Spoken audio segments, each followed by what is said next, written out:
responsables que j'ai cités tout à l'heure, ils dormaient sur place. Hein. Voilà, parce qu'il y avait aussi cette pression autour. Mais les autorités ont très vite su ce que c'était et s'y sont intéressés, enfin, à travers cette conservatrice et aussi les gars de la place Beauvau, enfin de la police savaient très bien ce qui se passait à l'intérieur et qu'on n'était pas armé, qu'il n'y avait rien, il y avait pas. Mais on a dû se battre aussi contre des groupes, des groupuscules qui étaient fascisants, quoi, d'extrême gauche, mais qui faisaient le coup de poing, quoi, si on n'était pas d'accord avec eux. Et on avait des assemblées générales qui terminaient à 2-3 heures du matin parce qu'ils jouaient la montre, toujours, ces groupes-là. Ils attendaient qu'il n'y ait plus personne, quand les gens se soient barrés, fatigués. Et là, ils votaient à l'unanimité, évidemment. Donc, c'était des. Je me souviens, ça a failli se terminer à coup de poing.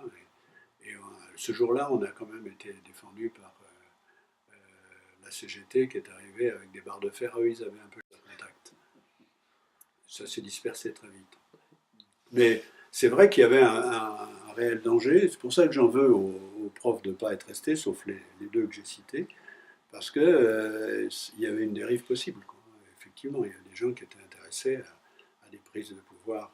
Et puis Malraux qui a fait le malin après, qui a été qui s'est servi du mouvement pour casser l'école, c'est-à-dire en disant aux professeurs d'archi, bon, vous avez des tendances différentes, il y avait les modernes, parce qu'il y avait eu des scissions avant dans l'école,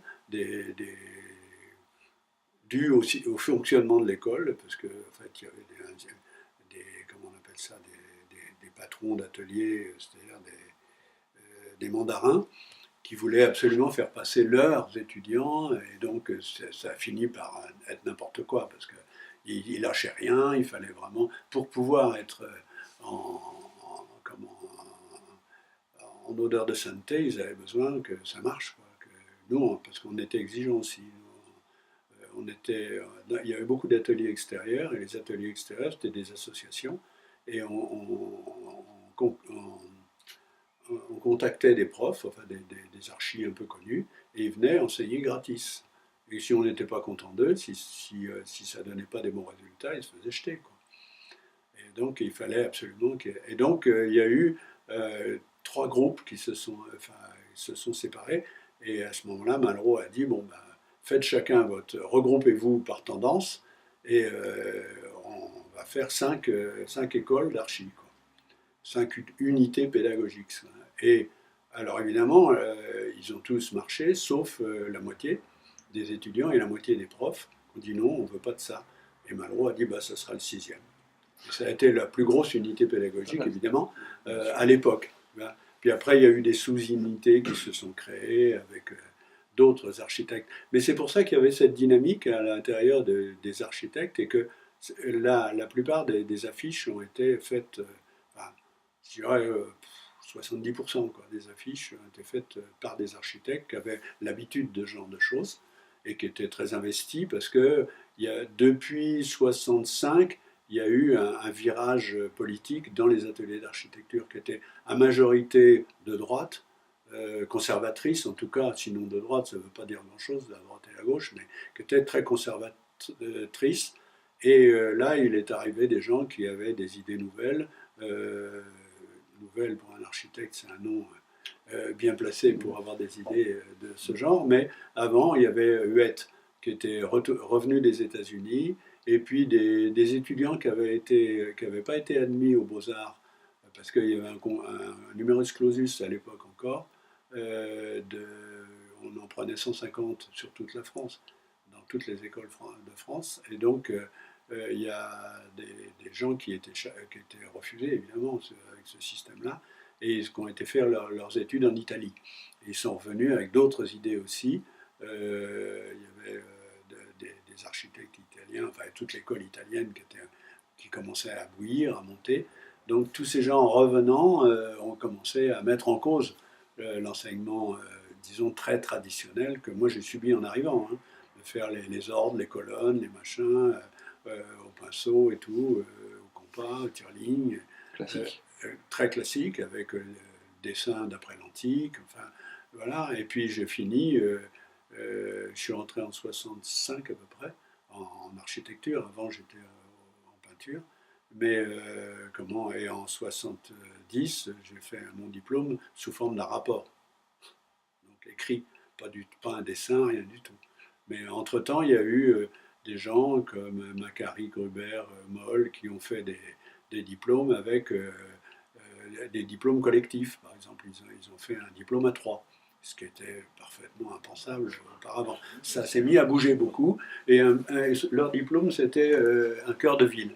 Ils créaient un cœur de ville, et comment on crée un cœur de ville. Donc on commençait à dériver sérieusement sur l'urbanisme. Nos analyses, par exemple, moi j'ai un dessin là, j'ai fait mon analyse sur le site de Scarbray au nord de l'Écosse. C'est un site préhistorique. Donc, et on avait fait, on était six et on avait fait chacun un aménagement particulier. Le copain dont je parlais tout à l'heure, qui, qui avait réussi à faire passer son dessin la nuit sur le pouvoir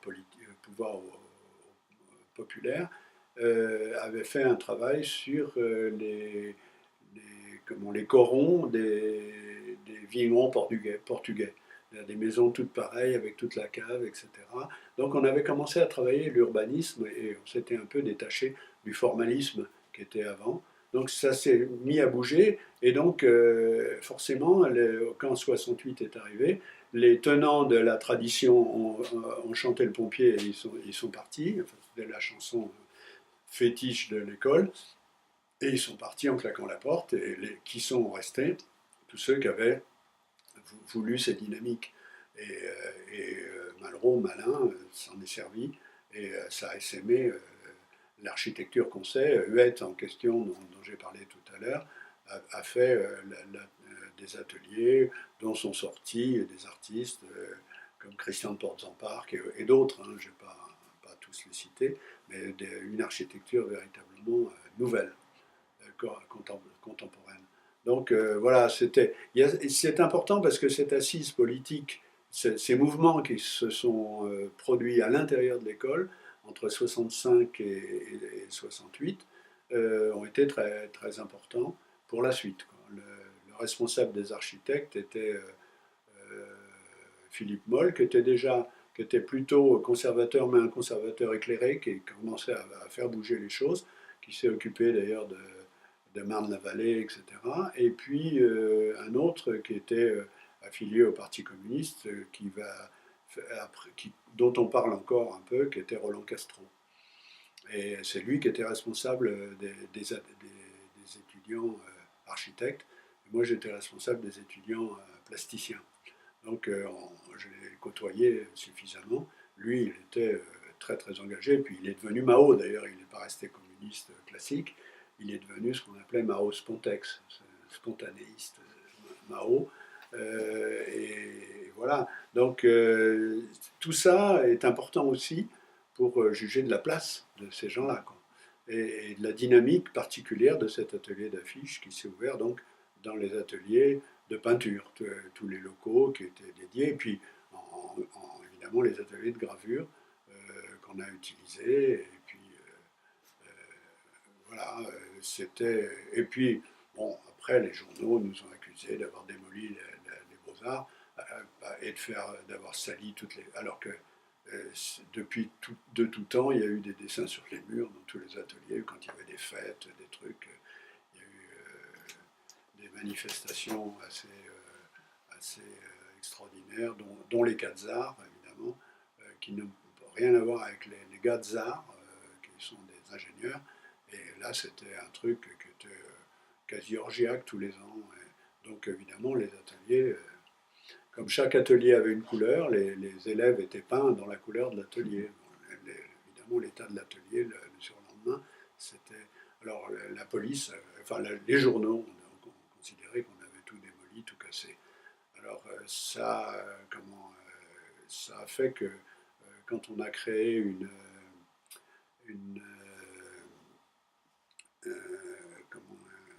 j'allais dire une pouponnière, enfin,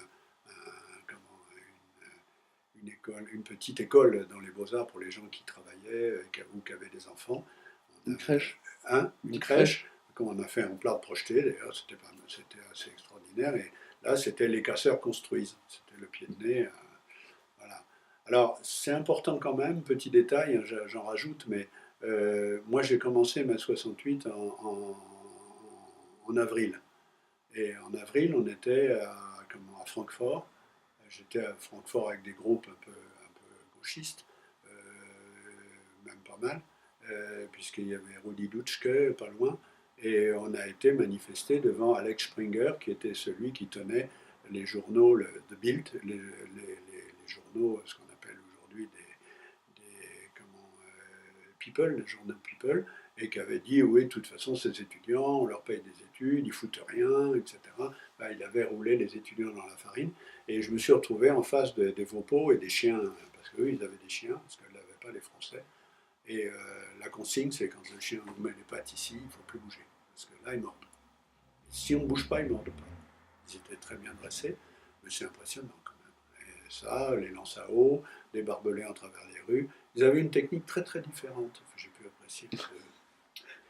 Mais mon niveau politique était très très faible, puisque j'ai commencé mai 68 par pleurer à un western, puisqu'en fait les copains étaient en train de faire un sitting à la Sorbonne et la police est arrivée avec les lacrymos. Et moi j'étais dans un cinéma du boulevard Saint-Michel, et c'est la première fois que j'ai pleuré à un western, parce que évidemment tout le système climatique, de clim, rentrait les gaz lacrymaux dans la salle. On est sorti dehors évidemment, etc. Donc j'avais un niveau politique assez bas, quoi. Après, et il vient très vite quand on s'aperçoit de ce que racontent les journaux par rapport à ce qu'on vit. Alors là, tout à coup, on se dit, là, il y a un monde. Et c'est d'où, après, la volonté, effectivement, de faire passer une information différente de celle des journaux par le biais de ces affiches. Et de dire, bon, ben, moi, je me souviens d'une diapositive, Flin en grève, je l'ai toujours d'ailleurs. Et je l'ai toujours parce qu'on l'a retiré parce que si c'était plus en grève, on l'a retiré du chariot et du coup je l'ai gardé. Sinon, ça a été embarqué par la police, ça doit être sans doute